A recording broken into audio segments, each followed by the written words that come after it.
Hello, this is Targor. Welcome to my vision of World of Warcraft Classic Plus. This is the Twitch stream that was not edited, so it's going to look like a Twitch stream. The design direction of my vision of Classic Plus is substantially different from that of retail WoW Circus Shadowlands and the private servers Vanilla Plus and Turtle WoW.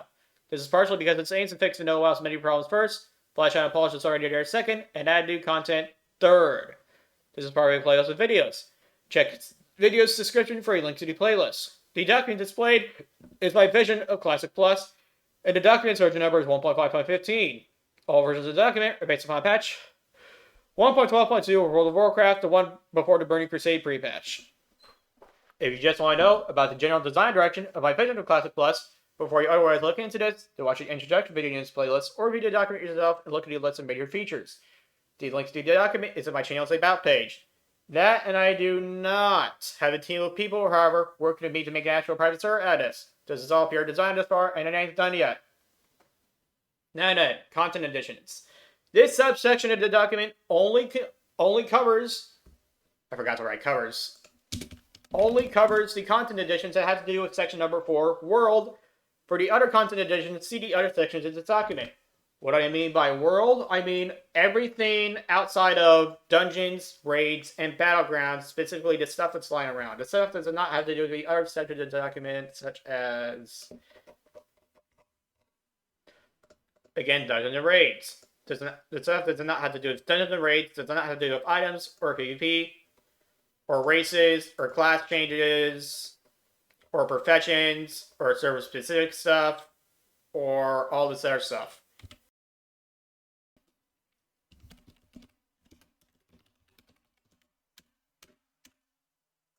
Now then, onto the actual content additions that concern section number 4, World.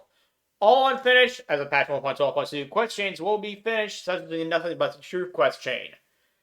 Generic Elite Bronze Dragonkin of level 50 to 53 will be added outside of the Caverns of Time, and Bronze and Chromatic Dragonkin will be able to drop Bronze Dragon Scales when skinned.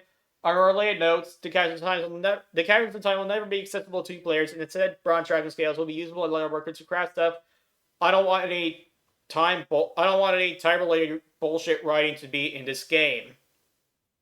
A group quest chain will be added to Gadget Stand. It takes place in Gadget Stand's arena in the center of town and involves you, and possibly a friend or two. You find a level 45 to 50 elite enemies in Gadget Stand's arena. Oh, by the way, concerning writing that involves temporal fuckery, well, time-related fuckery, I'm not retconning stuff out of existence. I'm just not letting there be any new stuff. Anyway, moving on. Maylord Stonehoof will add a quest after Deadmire to kill a new level 52 elite tall strider that wanders around the Barrens, more on any changes related to Hunter Pets video. The reward will be a choice of green trinkets. Cauldron quests will be added to the Eastern Plaguelands that are comparable to the Western Plaguelands Cauldron quests. New quests will be added to Ungrow Crater from Morvek, who will have his own faction called Ravitour Trainers. This will be the Horde parallel to the Alliance's Winter Saber Trainers, but it will not be done the way that Raptor the Lich King did it. Rather, it will be done in a manner that is similar to the Frost Saber grind, except you have to kill more stuff, aside from Devil Swords, because the enemies in Ungrow Crater are of a lower level than the enemies in Winterspring are, and therefore can be killed faster and more easily. Mongooses will be added to some places in the game as critters because the game has a few references to mongooses in it, such as the spell Mongoose Bite. In Blackrock Mountain, the Dark Armed Dwarves will regularly war with the Blackrock Orcs and some sort of Black Dragonkin in such a manner that players can encounter them and be a victim of their fighting in the uninstanced parts of Blackrock Mountain. The parts that are not Blackrock Depths, not Blackrock Spire, etc. These enemies will not have any loot, and the enemies will actually end up killing each other on their own outright. So they're not going to just bring each other to 20% health and then stay there forever and magically not take damage anymore. Not like in retail. Not like similar stuff in retail. Anyway, this will help to flesh out the game. Elite Dragon Turtle and Sea Serpent, Title Guardian, non-player characters will be added to Azhar and Alcat's Isle as elite mobs, replacing some existing NPC spawn points. Eversong Woods as a 40 to 50 zone, and the Coastlands as a 50 to 60 zone will be added to the game. Some notes about these places. The Blood Elves will be a neutral faction called Silvermoon Remnant that has joined neither the Alliance nor the Horde. There will be a goblin settlement in Eldersong Woods because they want to trade with the Blood Elves. Said settlement will have a boat leading from there to Booty Bay, which will have a second dock for said boat. Booty Bay will have an extra dock for that boat. The Alliance will be able to play as High Elves, and the Horde will be able to play as Stonewall Ogres, but neither will be able to play as Blood Elves. Ever. The trees in the Eastern Plainlands blocking the way to the Ghostlands will be removed. Eversong Wood and the Ghostlands will be in the same instance as the rest of the Eastern Kingdoms, unlike in the Burning Crusade. The Isle of Keldanos will be retconned out of the game, seeing as how Warcraft 3's Warcraft 3's loaded screen map and Warcraft 3's actual in-game terrain contradicted each other about Sunwell's location.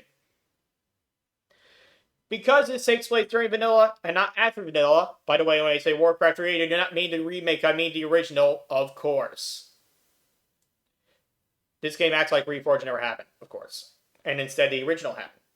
Anyway, because this all takes place during vanilla and not after vanilla, the Blood Elves will not have built as much stuff or cleared out as much of the Scourge as they had in the Burning Crusade.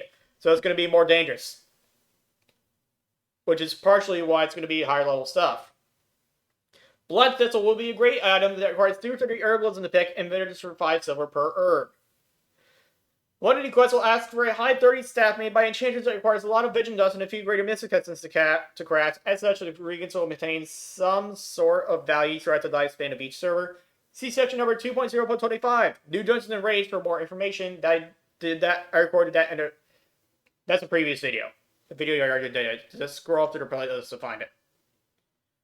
Oldham will be added to the game as a level 50 through 60 zone. Some notes.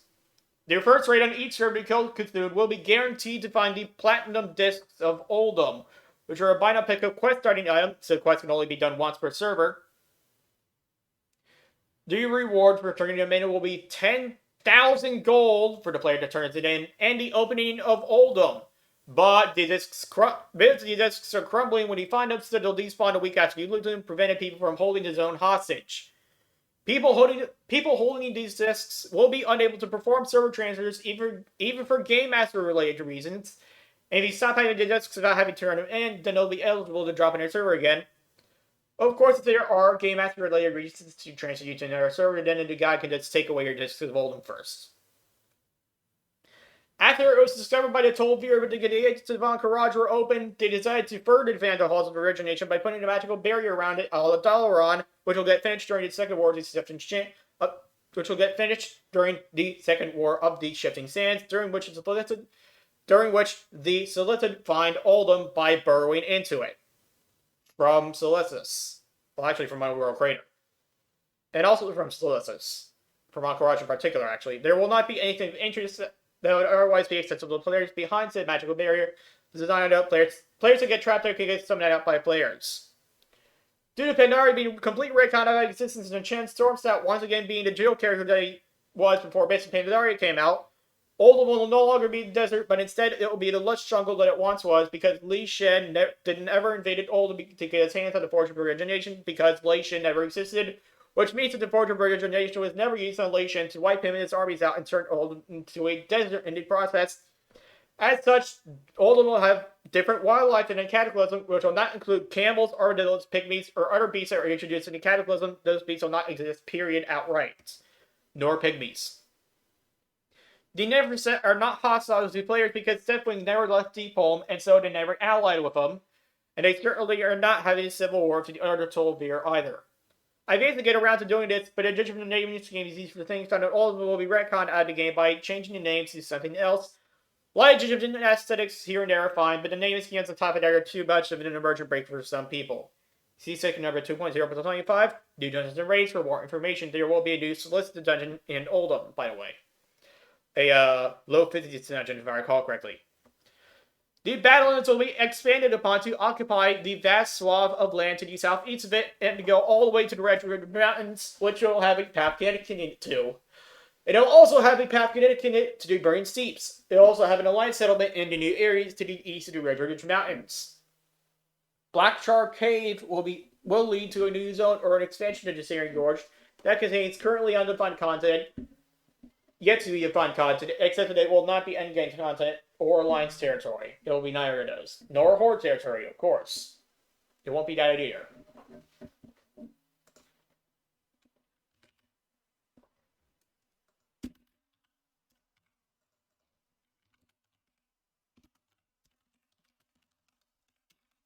With the addition of cards will come the Violet Eye. Their reputation rewards will include patterns and plans for arcane resistance gear, and it includes power scales with your reputation, whose stats can be picked between, like in a Burning Crusade. At friendly, it's an level 62 blue. At armed, it's an level 65 blue. At revered, it's an level 62 epic, and at exalted, it's an level 65 epic. Yes, I have cards. Yes, I am adding cards on and a crits to the game, but I covered that in a new Dungeons and Raids video. Indicating Dark Horse Regard and Winter Spring that would lead to Mount Hyjal if there wasn't a close gate there. There shall be a powerful and friendly green dragon who, when spoken to, explains that nobody is allowed in Mount Hyjal, and especially not with the Burning Legion right next to it, which is especially important. Which is especially of significance concerning what happened to Warcraft 3, which was not long before vanilla. So yeah, the Green Dragonflight really does not want anybody fucking with Mount Hyjal for thematic reasons. I cannot thematically afford to allow players into Mount Hyjal. Well, actually, fuck you. Just forget that part. You're not going to get to go to Hyjal anyway. More quests will be added to its horror at some point before you let the game come out to help to flesh out the zone. Some of these quests will come from the Temporal Hold, which will have a new entrance/exit in its horror next to the Gatekeeper Rage Roar spawn points. The Horde created a small outpost in the Barrens next to the border of Dustfall Marsh. Its inhabitants are Mozarn, who is both a quest giver and a weapon vendor, and so a bear guy, as well as Nazir Bloodpike, Krog, Ogron, Dogal, and a food/drink vendor. Note that Brackwall Village does not exist anymore due to minor retcons that allowed me to add Stonewall Ogres as a playable race. See the eventual video on Ogres, or view the section yourself, for more information. Basically, all the Burning Crusade Dustwall quests will be added to the game, but with the list of changes, sometimes with the different quest text, and of course, the changes in section number 3.0.5, sweeping itemization changes in section number 3.0.6, itemization methodology does not apply to them. Design note, this is 59 quests in total. I'll also be adding Kyle's Got Missing, Report from the Northern Threat, Destroy the Legion Alliance, Destroy the Legion Horde, Diabolical Plans Alliance, Diabolical Plans Horde, Never Again Alliance, Never Again Horde, and yeah, all those Dustwall March quests. Hell, if I'm going to actually say all that stuff with my mouth, so I'm just, or the fuck am I going to say all that stuff with my mouth, so I'm just going to slowly scroll through it. And you can possibly use it if it's necessary to read it.